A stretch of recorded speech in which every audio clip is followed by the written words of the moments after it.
Good morning, guys. I hope all of you have had a good week to this point. You know what time it is. It's time to take out your Bibles. Now, today we are in Matthew chapter 5, and this is one of the longest passages that we've read. Don't be afraid of it. They asked me to keep these to 3 minutes, so I'm not going to read all of it. But passage today is Matthew 5:17 through 48, and it is worth reading its entirety in one big block. Read it slow. Maybe get you a cup of coffee. I don't know if you drink coffee or not. And chill out and read it. It's really good stuff. So I'm going to read the first few verses, okay? We're going to talk a little bit about it.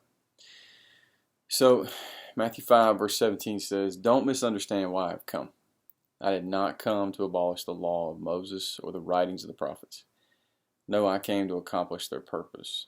I tell you the truth, until heaven and earth disappear, not even the smallest detail of God's law will disappear until its purpose is achieved. So if you ignore the least commandment and teach others to do the same, you will be called the least in the kingdom of heaven. But anyone who obeys God's law and teaches them will be called great in the kingdom of heaven.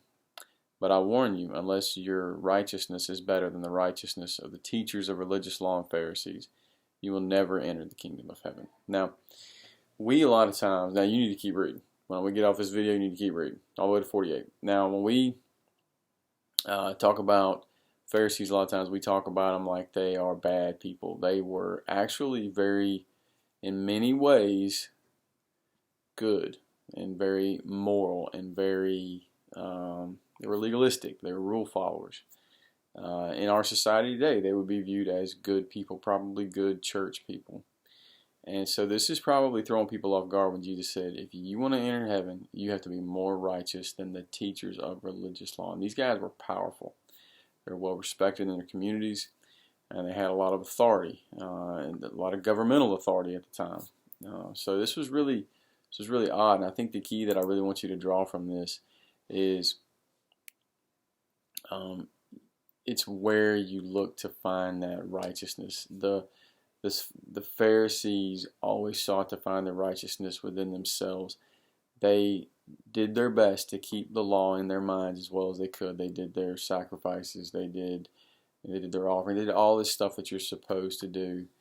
But Jesus did not look at just physical sin or physical acts.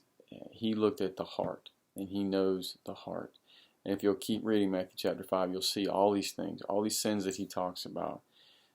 Your murder, your anger, loving your enemies, keeping your word. It goes on, the list in Matthew 5. And Jesus is looking at the heart.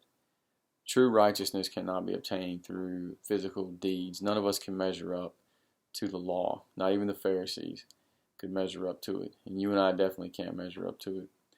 So our only hope and our only way is through Christ, through the redemption that he bought for you and me on a cross. So the question today is, where's your faith? Where are you putting your faith in your right? Is it your righteousness or is it in his righteousness? I've tried a lot of my life to do it on my own, and that never worked out. Trust me. Learn from an old guy that made a lot of mistakes. Put your faith where it belongs. Put your faith in the one place that will never let you down, never fail you. That's it. I hope you guys tune in tonight to service, and we're getting closer. We're getting, we're probably less than a month away. We'll all be back together, hopefully, Lord willing. So until then, I'll talk to you guys later. See you.